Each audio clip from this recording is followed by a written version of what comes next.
So you want to foam on your brake buster or your wheel cleaner. Well, here at Detailing World, we have two foaming options. We have the IK Foam Pro 2 and Maxshine's foaming pump sprayer. So one quick tip, and we've had this happen a few times, believe it or not, but you are not supposed to fill these all the way to the tippy top, pour in your brake buster, and then pump these up and expect them to work. So most of these products, at least the IK foamer and the Maxshine one, they have a little line that says max, or this is the fill line. You need to make sure that whatever you're putting in, the chemical and the water, you only get up to that line. So on the IK, it's only into about here, and on the Maxshine, they put it kind of down here, leave this kind of top section as room. So basically these products, they need room. They need enough room here for when you pressurize them, so that when you're pumping this, it makes it so there's enough pressure in here. If you have these filled all the way up to the top, you're not able to create that kind of air cushion that's inside of it to allow it to foam. We actually had a few customers purchase these, go home, and they come back in and tell me, hey man, this thing's busted. And we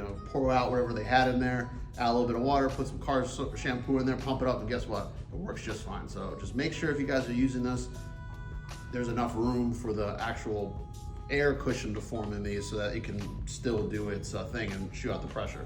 One other thing with these is that obviously a foam cannon is going to last a lot longer.